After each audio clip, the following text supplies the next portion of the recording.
Does God exist? Are science and faith enemies? Your host for this series was an atheist who became a believer in God through his studies in science. Here is public high school teacher John Clayton.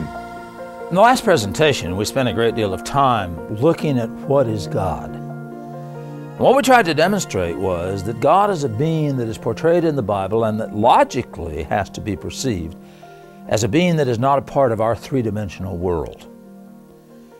However many spatial dimensions there are, mathematics says there are probably 11, God is one beyond that in the concept that we're discussing. And what we looked at was that we have scientific evidence which supports the concept that God is independent of time.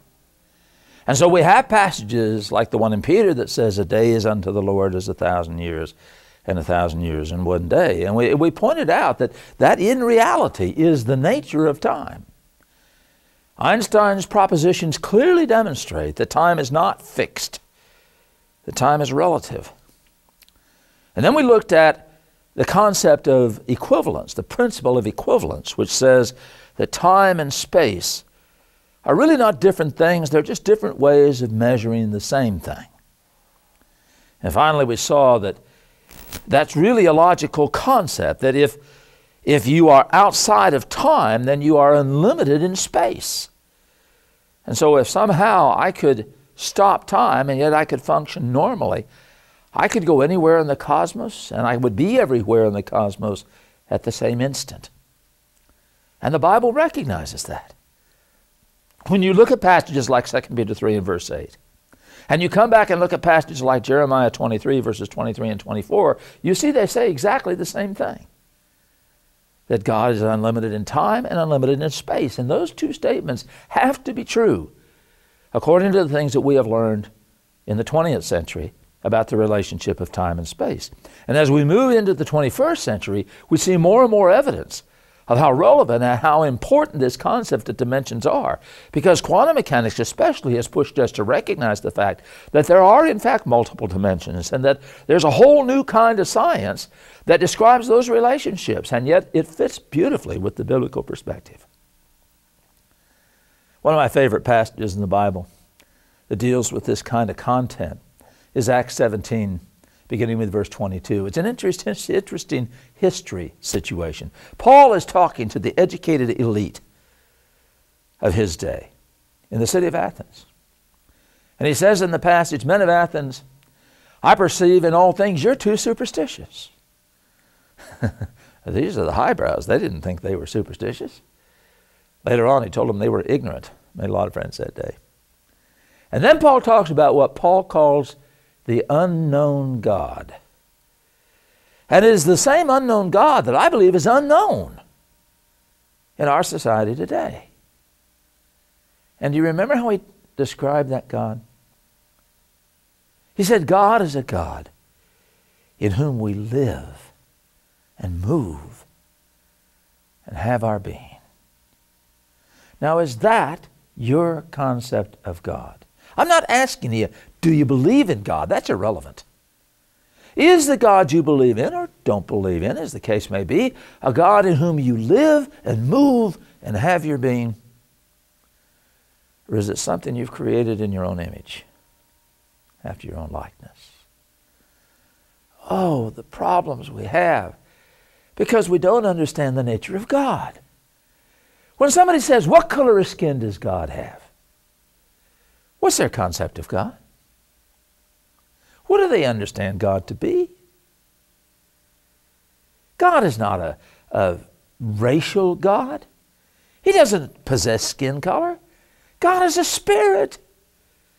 We're not talking a white man's God. We're not talking a black man's God. That is a totally mistaken concept. God does not possess racial or ethnic identity. God is present in the whole cosmos, all races, all ethnicities. When somebody says, "What sex is God?" Listen, God is not a sexual being. For 35 years, I've been giving presentations on these kinds of themes in colleges and universities, and one of my favorite lectureship stories happened at the University of California at Berkeley one time years and years ago. I was doing a lectureship there, had a great weekend, such a great institution, marvelous people. And I was speaking in Lawrence Auditorium. That was a thrill for this old high school teacher, you know, to be in that famous auditorium. We had about 1,200 students there, and I was presenting some of the things we did in the first couple of videos in this presentation. And there was a break in the middle of the presentation. So we told them we were going to take a 10-minute break, and I'm up there getting all my junk organized. And I looked up, and here comes a young lady walking down the center of this auditorium, down the steps. And she's wearing a trench coat, and she's followed by an entourage of giggling friends. I knew something was coming, just didn't know what it was. And she came up to me and she said, "Mr. Clayton," she said, "I'm going to go to heaven." And I said, "Really? I'm glad to hear that. How do you plan to accomplish that?" And she took off her raincoat and dropped it to the floor, revealing she was completely and totally nude. And she said, "I'm going to seduce God." And I made one of those hip shot reactions that's usually not a very good idea. This time I thought it worked out okay, though. I looked at her and I said, "Ma'am," I said, "I'm sorry, but you don't have the right equipment." And then I thought about that for a minute. I thought, hey, that's a pretty good answer. You don't seduce God.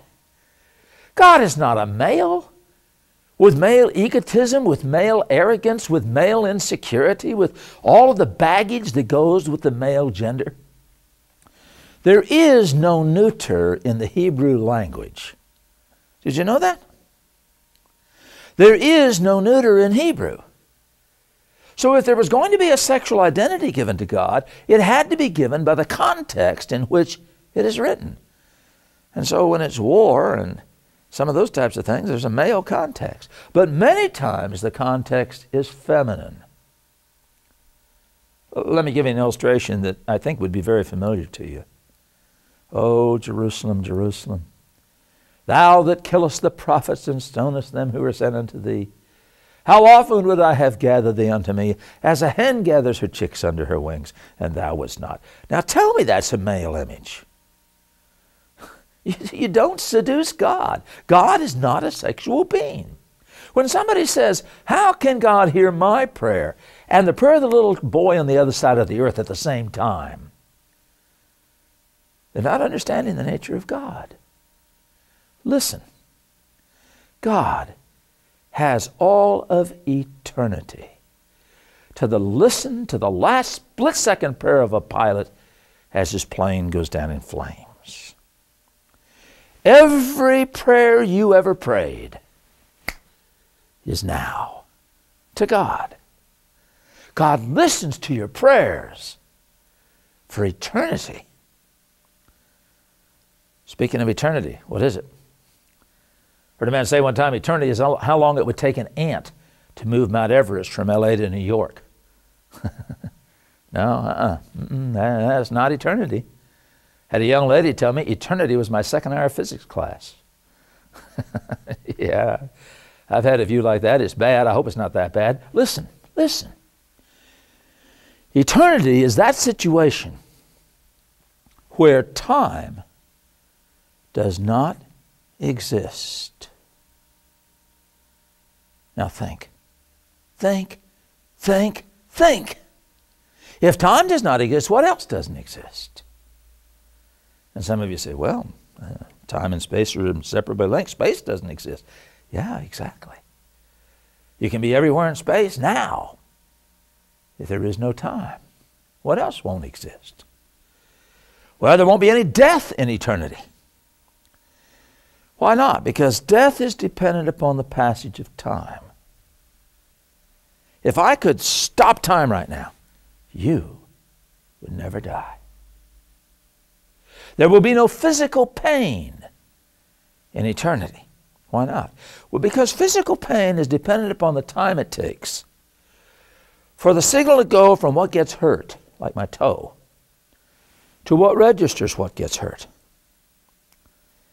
If I could stop time, would the signal ever get from my toe to my brain? I have a son who has muscular dystrophy.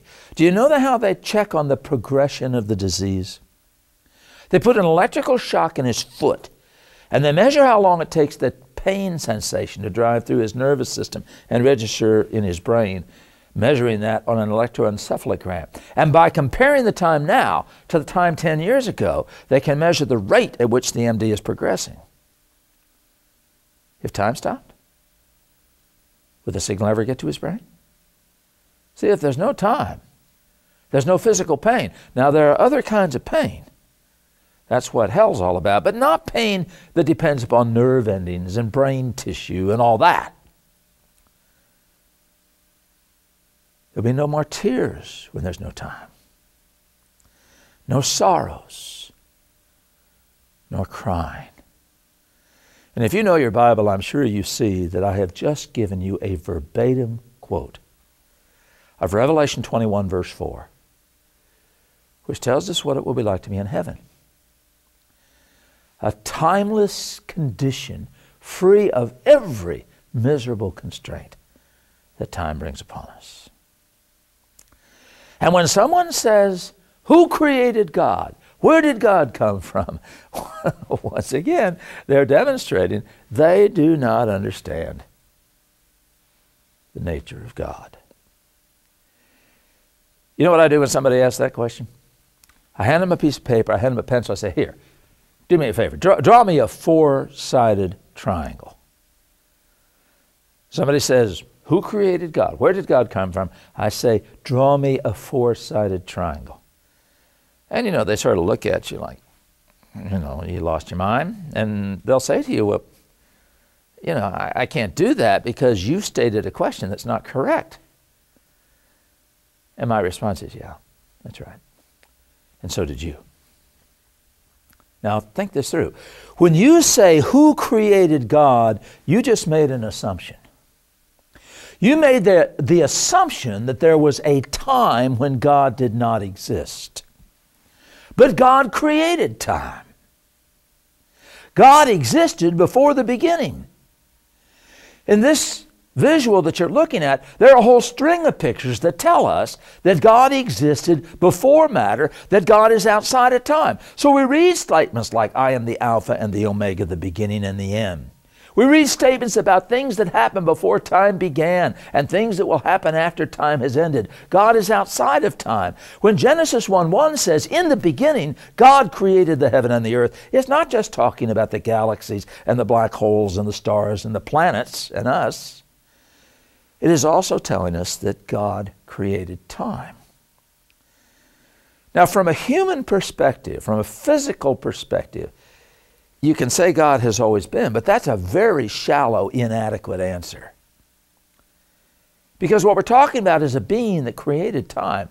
So he really isn't just a being that existed before there was time. He actually created time. He has not just always been. He actually created the beginning itself. Think of it again. When you say, who created God? You're making the assumption that there was a time when God did not exist. And that is absolutely and completely mistaken. The question is wrong. Draw me a four-sided triangle. Now, we have some booklets that can help you with this, and we're offering these to you free of charge. They'll be made available in the free materials. We have one little booklet that is titled, A Help in Understanding What God Is. We have another little booklet titled, Who Created God, that will give you some help with these things. And these booklets are available from us if the person that's showing you these videos doesn't have them in their possession.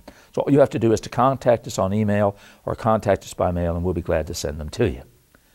But I'd like to come at this question from another direction that maybe is a little bit easier to understand, but which has some other connections to it as far as what we are and what our nature is. The Bible says, so God created man in his own image. In the image of God created he them, male and female created he them, and called their name Adam.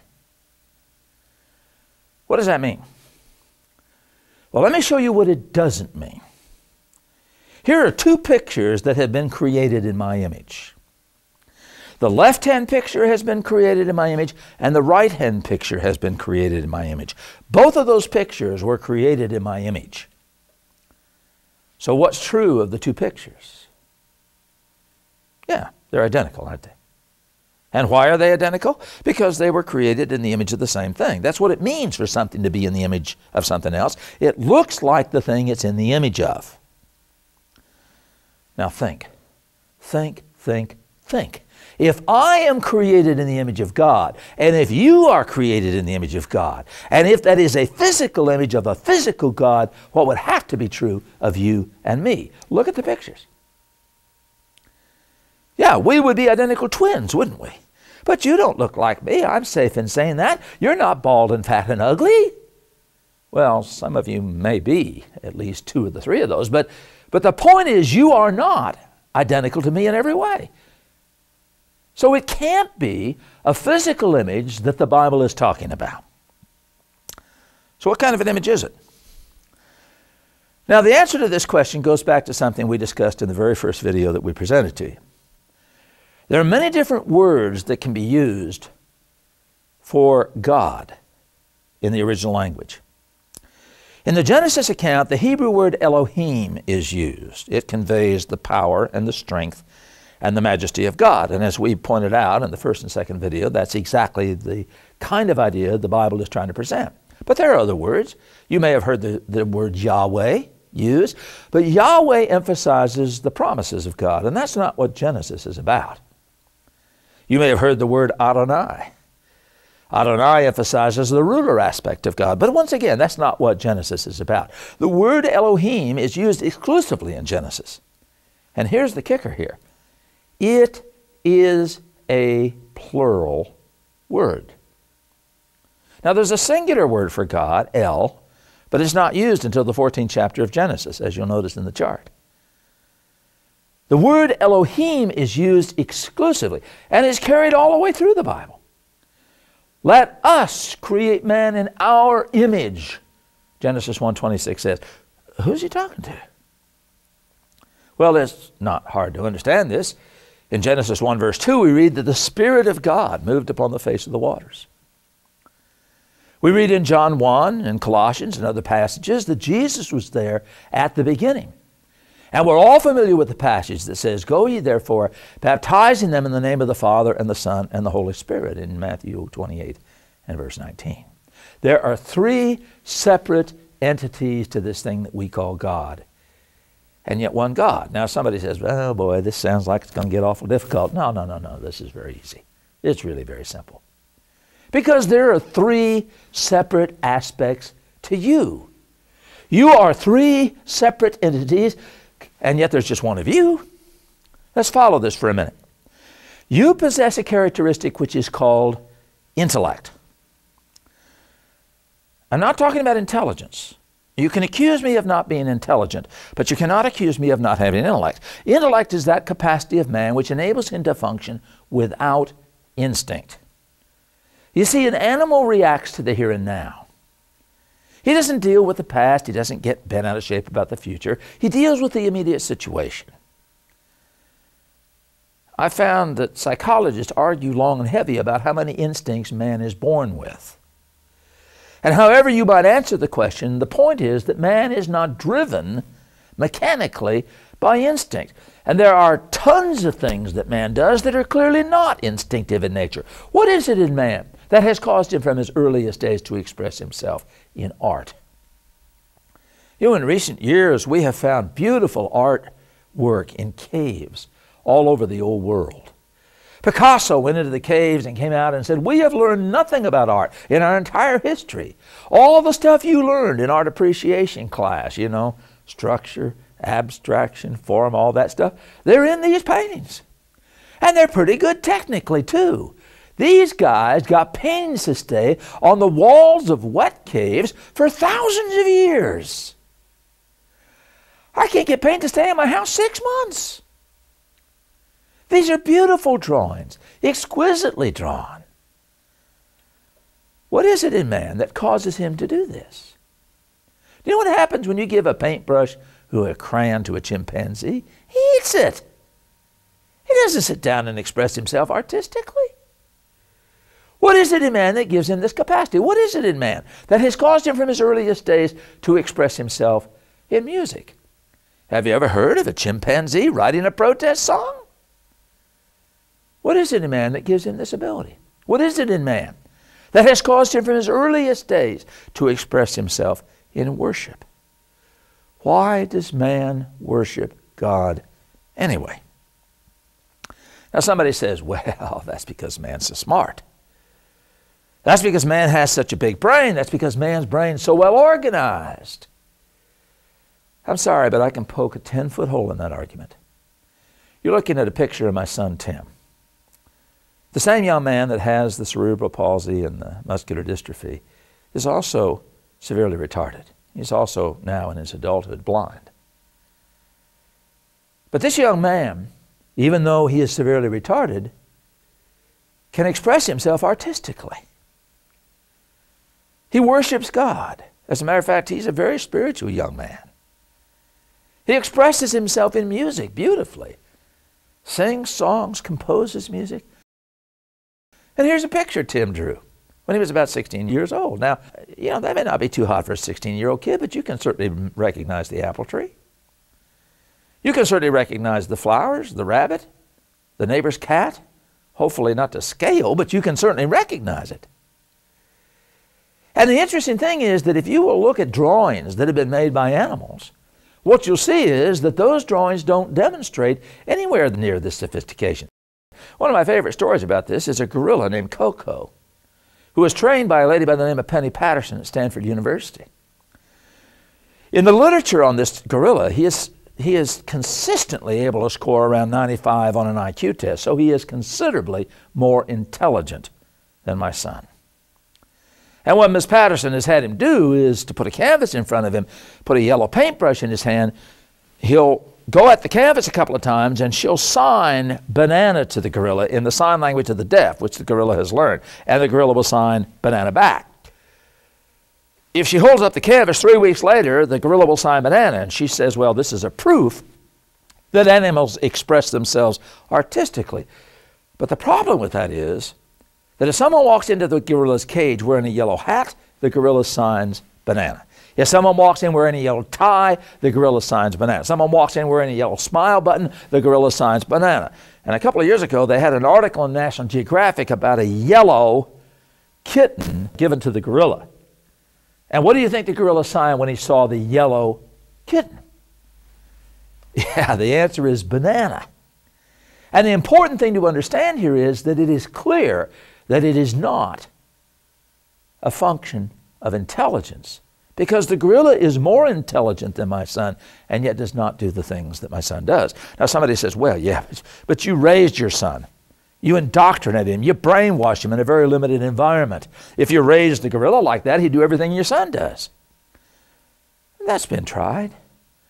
Matter of fact, Dr. Kellogg at Indiana University was, I think, the first one to try this, raising a chimpanzee named Kellogg with his son named Billy.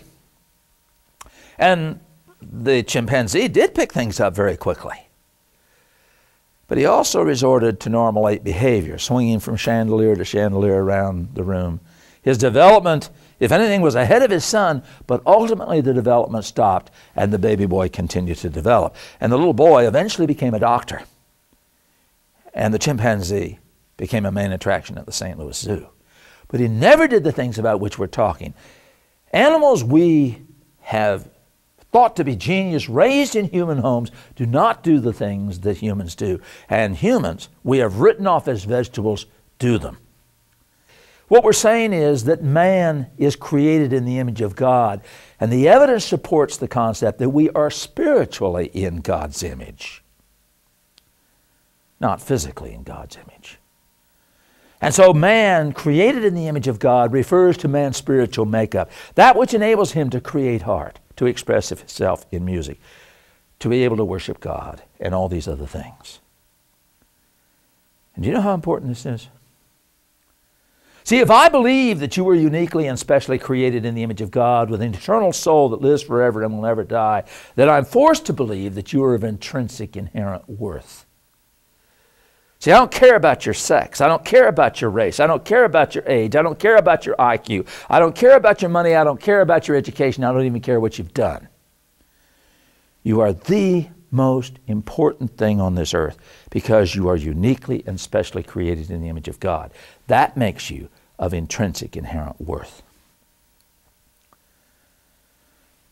Now, we don't have time in this particular video to continue this, but may I just point out to you that we could go on here and look at other characteristics. Here's a list of characteristics that we see personified in Jesus Christ.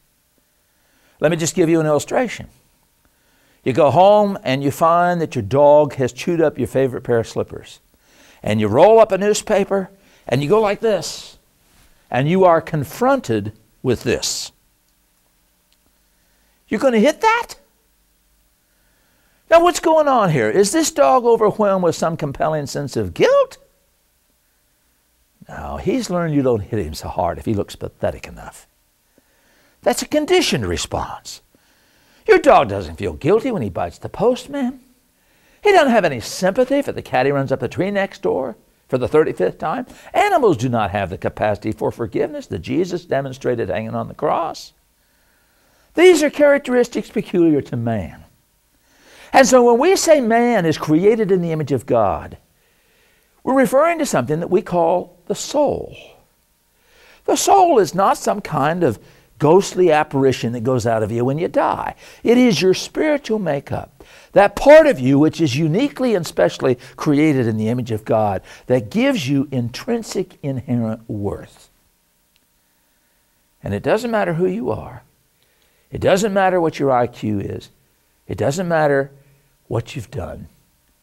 You still have intrinsic inherent worth because you are created in the image of God. Now may I say to you, and we will discuss this in a later visual, that there are other definitions of man that deal with other attributes of man. This is a list that you might see in a physical anthropology class. But notice that it deals with things like the size of the skull, the shape of the skull, the opening into the skull, the tooth pattern. And these are physical characteristics that don't have anything to do with man's spiritual makeup. If you only accept man as an animal, and if the only thing that you believe about man is that he has a certain set of physical characteristics, then what is the value of man? If man is just an animal, a smart animal maybe, but just an animal, then is there any reason why human life is sacred? Or any reason why something should be done uniquely to human beings that wouldn't also be done to a dog or a cat? See, I think this is a fundamental issue. It's a critical issue. And I submit to you that you have intrinsic inherent value because you are uniquely and specially created in the image of God. And later in this series, we'll take a look at the physical definitions of man and what sets man apart in that way.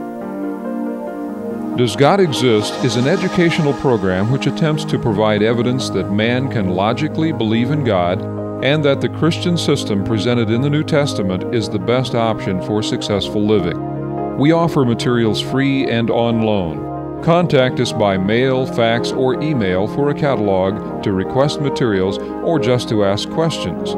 Does God exist may be the most important question you will ever ask.